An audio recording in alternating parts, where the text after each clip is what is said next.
everyone, this is Jackie Williams. Before we jump into our video, I just wanted to quickly share with you these really great papers. I just got back from the Stampin' Up! Incentive trip in Orlando, and they always have like a theme and colors, and our rooms were all Mary Poppins, and we all got this really great pack of Disney / Mary Poppins paper, which will be fantastic for making cards and really for memory keeping our photos from the trip. So that was really special and exciting. Now for this video, I wanted to share with you the More Messages stamp and die. This is a great one. We've had one like this in the past, but I know there's some people who maybe don't remember those or never bought them or maybe just hadn't seen them yet. So I wanted to share with you a few tips. First of all, you'll want to choose a piece of cardstock, assuming you want to stamp the whole thing. You'll want to choose a piece of cardstock that is quite a bit, or a bit bigger than the actual stamp. Because what I discovered by a little bit of trial and error is that the die is actually bigger than the stamp because it extends past the words. That will make sense shortly. In any case, so you'll want to choose a piece of cardstock that's about 4 1/4 by 6 inches, and that will give you plenty of room. And then you just ink up, generally I would say just ink up the whole stamp, or if you just wanted a portion of it, of course, you could do that as well. And stamp that down.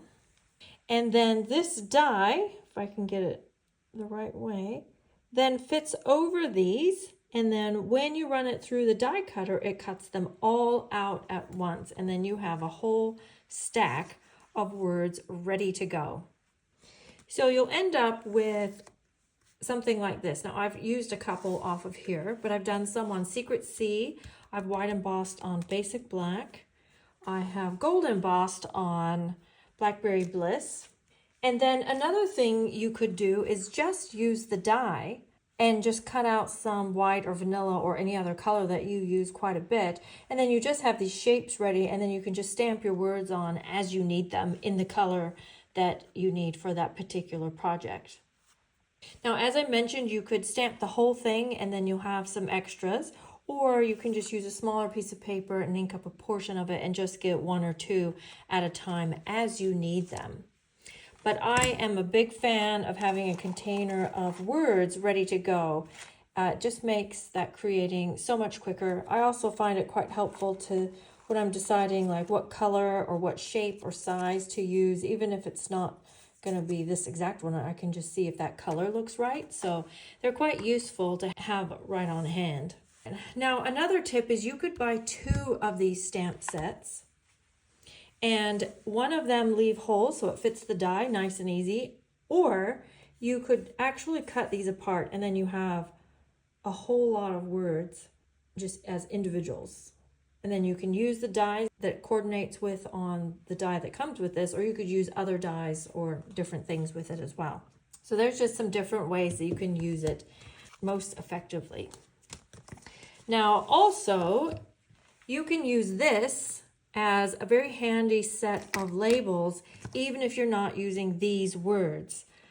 So I, for example, made this project and wanted these words. I didn't have any die that fit it nicely, except one that had stitching, and I didn't want the stitching on this particular style. So I just used this little one here in this die. So you can use it like that as well. So you can use these words with other dies and these dies with other words, and you just get lots of maximum possibilities with this one. Okay, now let's make a project. For this one, this sample, I'm going to use the Coneflower Celebrations stamps and dies. And these are found on page 82 if you have a copy of the catalog, or if you're shopping in the online store, you can just look up Coneflower. So for this project, I just have a few pieces. I have a card base of cloud cover, and then a card front with cloud cover, and then the largest stitch circle from the Stylish Shapes. Okay, so I'm going to stamp this stamp on the cloud cover layer, and I'm going to use Versamark. You could use the cloud cover ink, but I decided that was actually a bit darker than I really wanted it to be. So the Versamark just gives me a nice watermark effect, very subtle. Okay, there we go. Now it will get a little darker as it dries, but you can see it's very subtle. It just adds something to the background. Okay, we'll put that onto our card front. Now this project I'm going to do vertically. I do have a sample that I made earlier that is horizontal. Okay, so this sample, I should say, was inspired by one of the samples in the annual catalog, or maybe in the online store, but it's a Stampin' Up! Sample. So I've just put that white circle. Now then, I have stamped the cone flower, and I have colored that in with Stampin' Blend. So I've used Old Olive, and then I used Daffodil Delight with a bit of Calypso Coral, and then Pecan Pie up here. So I will put the flower on first, and then we'll arrange the greenery around it.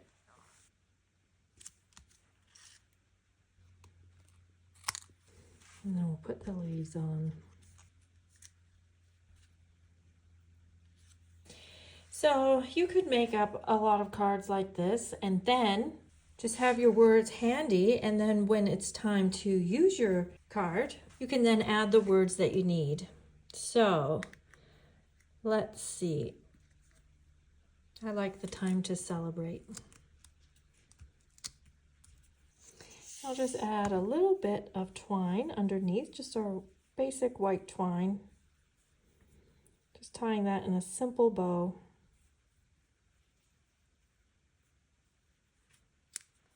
Let's see, so if I want it about there, then I'll probably put my twine about here. And then we'll add our gems. Now these gems are the muted palette dots, and these are actually that boho rainbow set. Just so happens that these colors just match exactly what I did pretty much. So I think I'll use the yellow for this one. I like these.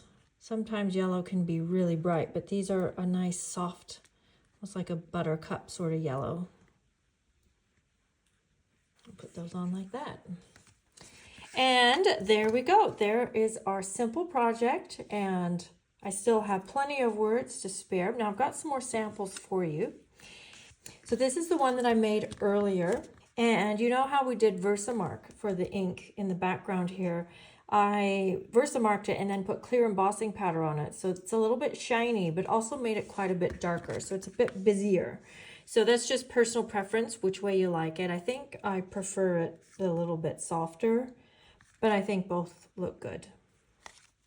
Okay, let's look at some more samples. So this one I was received as a swap when I was in Orlando from my good friend Natalie Travis.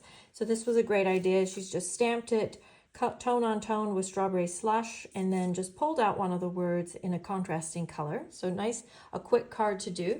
So I took that idea and just stepped it up a little and did the same thing.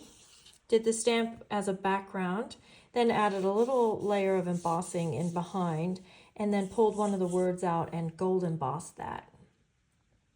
For this one, I've used the Celebratory Sips papers and just made some simple cards using the Designer Series paper. Now, there were quite a few prints in this pack that would work. And then I was quite liking the idea of using more than one label. And this one, so that would make a really cute little gift card set. Last sample, I took that idea to the extreme and just made the whole card front, those words, and just stamped it several times in different colors. So now I have a whole container full of all the rest in the different colors that I didn't use, but those will get used eventually. And then use these for the inside too. So you might as well. You've got them all there. You can use them on the inside and even on your envelope if you want to. I hope that inspires you to add the More Messages stamp and die set to your order and to use it in several different ways. Thank you so much for joining me. Please leave me a comment and of course subscribe. This is Jackie Williams and I'll see you next video. Bye-bye.